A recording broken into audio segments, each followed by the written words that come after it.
Hello guys, இந்த மருமகளில் அடுத்ததாக என்ன நடக்குதுன்னு சொன்னால் பெரிய ஒரு பிரச்சனைக்குள்ள தமிழ்ச்செல்வி மாட்டுப்படுறாங்க. தமிழ்ச்செல்வி வந்து டிரைவிங் பழக போகிற இடத்துல வந்து ஒருத்தங்க இவங்களோட தப்பாக நடக்க முயற்சி பண்ணுறாங்க.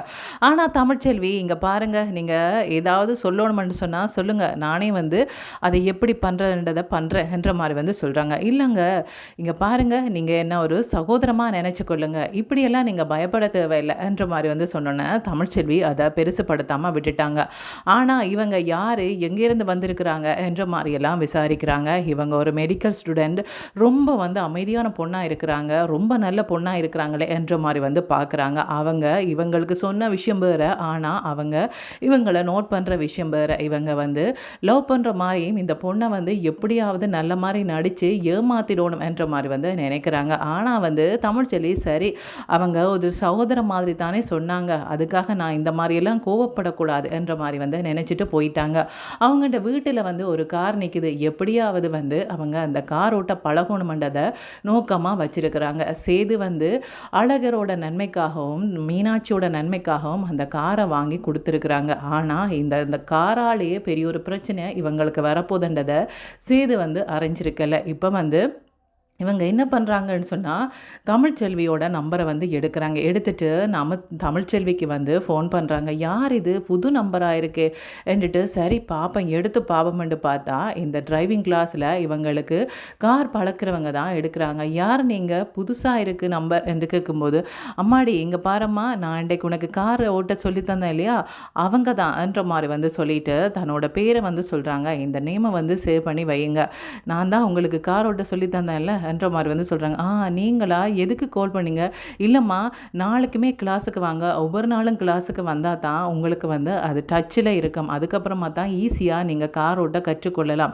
எப்பாவது ஒரு நாளைக்கு இருந்துட்டு ஒரு வாரத்துக்கு ஒருக்காவோ இல்லை ஒரு வாரத்தில் 2 தரமோ வந்தீங்கன்னு சொன்னால் நீங்கள் மறந்து போயிடுவீங்க என்ற மாதிரி வந்து சொல்கிறாங்க. இல்லைங்க, ஒவ்வொரு நாளும் வார மாதிரி எனக்கு டைம் கிடைக்காது, ஏன்னு சொன்னால் நான் காலேஜுக்கு போகிறேன்னா என்ற மாதிரி வந்து சொல்கிறாங்க. இவங்களுக்கு தெரியாது, இவங்க ஏற்கனவே கல்யாணமாகி இவங்களுக்கு 2 குழந்தையும் இருக்கின்றது தெரியாது. இவங்க நினைச்சாங்க மெடிக்கல் ஸ்டூடெண்ட், அது மட்டும் இல்லாமல் இவங்க காலேஜுக்கு போயிட்டுருக்குறாங்க, ரொம்ப சின்ன பொண்ணாக இருக்கிறாங்க, பரவாயில்லையே என்ற மாதிரி வந்து அவங்க நினச்சிட்டு அவங்க தான் நினச்ச மாதிரி அவங்களோட பேசலாம்னு பார்த்தா தமிழ்ச்செல்வி சரிங்க, நான் கொஞ்சம் பிஸியாக இருக்கிறேன், நாளைக்கு எத்தனை மணிக்கு கிளாஸ்ன்னு கேட்டுட்டு அவங்க பாட்டுக்கு ஃபோனை வச்சுறாங்க. என்ன இந்த பொண்ணு ஃபோனை வச்சுடுது, சரி நாளைக்கு பேசலாம்ன்ட்டு அவங்க பாட்டுக்கு பேசாமல் விட்டுட்டாங்க. ஆனால் தமிழ்ச்செல்விக்கு ஒரு டவுட் வருது, என்னவா இருக்கேன், எதுக்கு கால் பண்ணுறாங்க, நான் வந்து கிளாஸ் முடிச்சுட்டு வரைக்கே நாளைக்கு எத்தனை மணிக்கு வரணுமென்றதே அவங்க சொல்லியிருந்தாங்க, இவங்க இதெல்லாம் சொல்லணுமென்ற அவசியம் இல்லையே, ஃபோன் பண்ணி நான் கிளாஸுக்கு வரமாட்டேன்னு சொல்லியிருந்தா பரவாயில்லை, வாரேன்னு சொல்லிட்டு தானே வந்திருந்தேன், இதுக்கு இந்த மாதிரி தேவையில்லாமல் ஃபோன் பண்ணுறாங்க, சரி இனிமேல் ஃபோன் பண்ணால் எடுக்கக்கூடாது, நான் எப்போ எனக்கு டைம் இருக்கோ அந்த டைமை சொல்லிவிட்டு வந்துடணும் என்ற மாதிரி வந்து நினச்சிட்டு பேசாமல் இருக்கிறாங்க.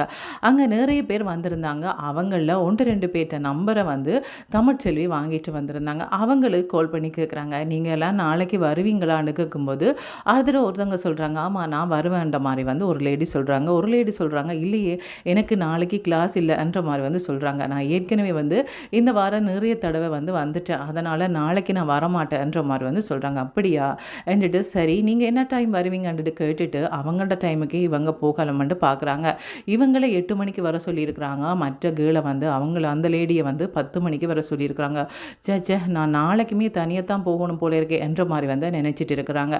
இப்படி இருக்கும்போது அதில் ஒரு லேடிக்கு வந்து சேதுவை வந்து நல்லாவே தெரியும். அவங்க வந்து இவங்க வரும்போது சேதுக்கு இந்த விஷயத்தை வந்து சொல்லியிருக்கிறாங்க, நீங்கள் கல்யாணம் பண்ணிட்டு ஒரு பொண்ணை வந்து வேண்டாண்டு விட்டீங்கல்ல, அந்த பொண்ணு இப்போ கார் பழக வாரா என்ற மாதிரி வந்து சொல்கிறாங்க. அப்படியா, எங்கே வராங்க என்ற மாதிரி வந்து கேட்டுட்டு சேது நிற்கிறாங்க. சரி கார் இருந்தால் கார் ஓட்ட பழகத்தானே வேணும், அதுக்கு தான் தமிழ்ச்செல்வி வந்திருக்கிறா போல இருக்குன்னுட்டு அவங்க கேட்குறாங்க, குழந்தையும் கூட்டிகிட்டு வருவாங்களா இல்லை தனியாக வந்தாங்களான்னு கேட்கும்போது இல்லை அவங்க தனியாக தான் வந்தாங்க. அப்படியா என்ற மாதிரி வந்து நினைக்கிறாங்க. சரின்னு சொல்லி அடுத்த நாள் அவங்க வந்து பஞ்சாயத்துக்கு போக வேண்டி இருக்குது. அப்படி இருக்கும்போது கிளாஸை முடிச்சுட்டு போகலாம்ன்ற மாதிரி வந்து நினைக்கிறாங்க. அடுத்த நாள் வந்து பஞ்சாயத்தில் போய் மீனாட்சியை கொடுத்துட்டு அழகராக வாங்கிட்டு வரணும். இப்போ வந்து ஏர்லியாகவே என்ன பண்ணுறாங்கன்னு சொன்னால் சேது வந்து அந்த கார் பழக்கிற இடத்துல வந்து நிற்கிறாங்க. எதுக்கு இங்கே வந்து நிற்கிறாங்க, அதுதான் நான் பஞ்சாயத்துக்கு வருவேன்ல, ஏன் வந்து நிற்கிறாங்க இவங்க, நான் கார் ஓட்ட பழகிறேன்னா இல்லையாண்டு பார்க்க வந்தாங்களா, எல்லாத்தையும் என்னை கேலி பண்ணி சிரிக்க வந்தாங்களா தெரியலைன்ற மாதிரி வந்து தமிழ்ச்செல்வி நினைக்கிறாங்க. தமிழ்ச்செல்விக்கு தெரியாது சேது தான் அந்த காரை வந்து தனக்கு தந்ததுன்றது தெரியாது. இவங்களுக்கு நல்லது நடக்கிறதுக்காக தான் அவங்க வெயிட் பண்ணுறாங்கன்றது தெரியாது. இப்படி இருக்கும்போது வந்து அந்த கார் பழக்கிறவங்களுக்கு சேது தான் அவங்களோட ஹஸ்பண்ட், இவங்களுக்காக தான் அவங்க வெயிட் பண்ணியிருக்கிறாங்கன்ற விஷயம் வந்து அவங்களுக்கு தெரியாது. அவங்க வளமை மாதிரி கார் ஓட்ட கற்றுக்கொள்ளும்போது அதில் இருந்த ஒருத்தவங்க சொல்கிறாங்க, இவன் நல்லவனே கிடையாது, இவன் யார் பொண்ணுங்க வந்து கார் ஓட்ட பழக வந்தாலும் ஏதாவது ஒரு பிரச்சனையை இழுத்துட்டே இருப்பான், இவனால் எங்களுக்கு ஒரே தொல்லை தான் என்ற மாதிரி வந்து சொல்கிறாங்க. யாரை சொல்கிறீங்க? அதுதான் அந்த பொண்ணுக்கு வந்து பழகிட்டு இருக்கிறான்ல அவனை தான் சொல்கிறேன்னு சொல்லும்போது அவங்க வடிவாக காரை எட்டி பார்க்குறாங்க. அந்த காருக்குள்ளே இருக்கிறது வந்து தமிழ்ச்செல்வி. அப்படியே வந்து தமிழ்ச்செல்வியோட சிரித்து சிரித்து அந்த நபர் வந்து பேசிட்டு போகிறத பார்க்குறாங்க. ஆனால் தமிழ்ச்செல்வி சிரிக்கவே இல்லை, பயந்த மாதிரி போகிறாங்க. இதை நோட் பண்ண சேது என்ன பண்ணுறாங்கன்னு சொன்னால் அந்த காருக்கு பின்னாடியே போயிட்டுருக்குறாங்க. போயிட்டு என்ன பண்ணுறாங்கன்னு சொன்னால் அந்த கார் எங்கே நிற்குதுன்னு பார்க்குறாங்க. கார் வந்து கார் பழக்கிறவங்க என்ன பண்ணுறாங்கன்னு சொன்னால் ஒரு கொஞ்சம் தூரம் போயிட்டு அப்புறமா வந்து கார் என்னமோ பழுதாக போயிட்டுதுன்ற மாதிரி வந்து சொல்லிட்டு டைமை வந்து வேஸ்ட் பண்ணிகிட்ருக்குறாங்க. தமிழ்ச்செல்வி சொல்கிறாங்க, நாளைக்கு நான் வரேன் என்ற மாதிரி வந்து சொல்கிறாங்க. ஏன்னு சொன்னால் எனக்கு நேரமாச்சு, நான் போகணுமன்ற மாதிரி வந்து சொல்கிறாங்க. இல்லைம்மா, இன்னொரு 5 நிமிஷத்தில் கார் ரெடி ஆயிரும், போயிடலாம்ன்ற மாதிரி வந்து சொல்லும்போது இல்லைங்க நான் போயிட்டு வரேன்ன்ற மாதிரி வந்து சொல்லிட்டு தமிழ்ச்செல்வி வந்து காரை விட்டு இறங்கி போகிறக்கு வெளிக்கிட அவங்க ஓடி வந்து கையை வந்து பிடிச்சிடுறாங்க. இதை வந்து சேது கவனிச்சிடுறாங்க. அப்படின்னு சொன்னால் இவனை பற்றி மற்றவங்க சொன்னது சரிதான் போல இருக்குது.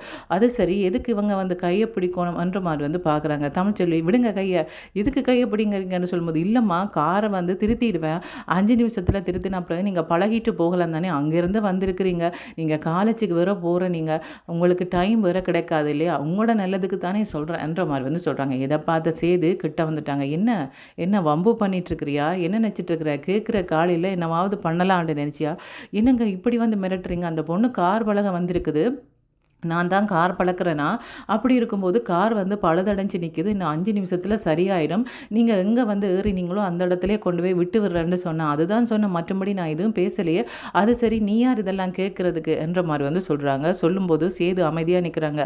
சும்மா தெருவால் போகிறோம் வாரவனெல்லாம் வந்துடுவீங்களா நியாயம் கேட்குறதுக்கு, ஒருத்தர் நல்லது பண்ணாலும் உங்களுக்கு பிடிக்காதான்னு சொல்லும்போது, நல்லது பண்ணீங்களா, என்ன நல்லது பண்ணீங்க, இப்போ நான் காரை விட்டு இறங்கும்போது எதுக்கு வந்து கையை பிடிச்சிங்க, இங்கே பாருங்கள் நீங்கள் சகோதரம் மாதிரி பழகுறேன்னு சொன்னீங்க, ஆனால் வந்து நீங்கள் பழகிற விதம், பேசுகிற வார்த்தைகள் எதுவுமே எனக்கு பிடிக்கல, இப்படி தான் நீங்கள் நாளைக்கு நடந்து கொள்வீங்களா இருந்தால் நாளையிலேருந்து நீங்கள் பழக்கிறதா இருந்தால் நான் கார் கற்றுக்கொள்ள வரமாட்டேன்ற மாதிரி வந்து சொல்கிறாங்க.